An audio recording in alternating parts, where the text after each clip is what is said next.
پیش ہو سکتی ہے؟ جی، اپوزیشن جماعتوں کے سربراہان کے درمیان مشاورت ہو چکی ہے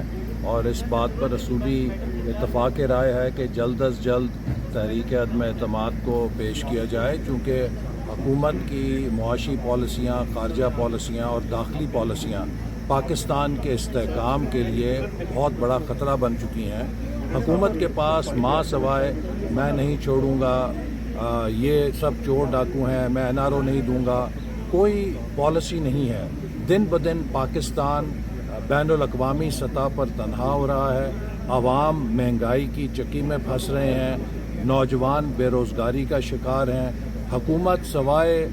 تقریریں کرنے کے، سوشل میڈیا چلانے کے اور کردار کشی کرنے کے کوئی پالیسی پیش نہیں کر سکی، تو لہٰذا اپوزیشن سمجھتی ہے کہ اب پاکستان کے تمام بحرانوں کا واحد حل ایک فوری آزاد منصفانہ الیکشن ہے، تاکہ ایک ایسی حکومت آئے جو استحکام لائے اور جو قومی اتفاق رائے کے ذریعے ملک کو درپیش اسٹرکچرل ریفارمز جن کی بے حد ضرورت ہے اور جن کے لیے ہنگامی بنیادوں پہ کام کرنا اشد ضروری ہو چکا ہے، اس ایجنڈے پر عمل پیرا ہو سکے۔ کہ اپوزیشن کی تحریک عدم اعتماد کے لیے نمبرز تو پورے ہیں، تاہم ہماری کوشش ہے کہ ہم اس کی پشت کے اوپر زیادہ سے زیادہ اتفاق رائے پیدا کریں، اور اس مقصد کے لیے ہم حکومت کی حلیف جماعتوں کو بھی بدستور رابطے میں ہیں، دعوت دے رہے ہیں، کیونکہ پاکستان کا ہر شہری اس وقت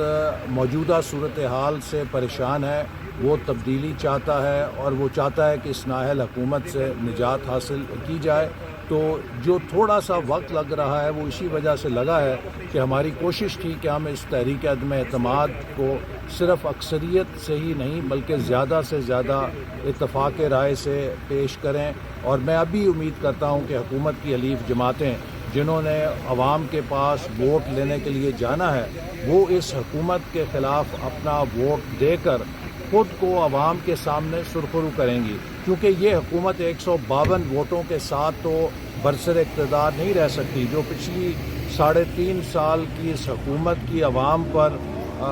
حکمرانی ہے اور جو ایک بہت بڑا ڈراؤنا خواب ہے، وہ حلیف جماعتوں کے ووٹس کے بغیر ممکن نہیں تھا۔ تو اس لیے اب حلیف جماعتوں نے یہ فیصلہ کرنا ہے کہ کیا وہ عوام کے ساتھ ہیں یا وہ ایک نااہل حکومت کے ساتھ۔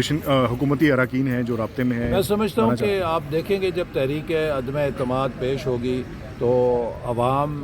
خود اس بات کا اندازہ کریں گے کہ توقع سے زیادہ اسے پذیرائی PTI کے اندر سے بھی ملے گی اور حکومت کی حلیف جماعتوں کی طرف سے بھی ملے گی۔ 23 مارچ سے پہلے تحریک عدم اعتماد پیش ہو سکتی ہے؟ بتائیے گا کہ مونس الہی کے ساتھ آج وزیر اعظم کی 1 on 1 پھر ملاقات ہو رہی ہے، یہ دوسری ملاقات ہوگی کاف لیگ کے ساتھ، اس ملاقات کو کس نظر سے دیکھتے ہیں؟ دیکھیے، وزیر اعظم جو ہیں اب انہیں سمجھ آ رہا ہے کہ جو پچ ہے وہ ان کے لیے بیٹنگ کے لیے سازگار نہیں رہی ہے،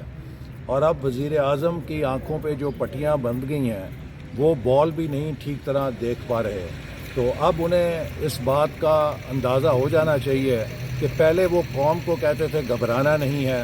اب انہیں گھبرانا چاہیے کیونکہ ان کے گھبرانے کا وقت شروع ہو چکا ہے۔ مارچ سے پہلے تحریک عدم اعتماد آ سکتی ہے؟ دیکھیے، مارچ کے مہینے میں عموماً مارچ پاسٹ ہوتی ہے، تو میرا خیال ہے کہ مارچ کے مہینے میں اس حکومت کو بھی مارچ آؤٹ کیا جانا مفید رہے گا۔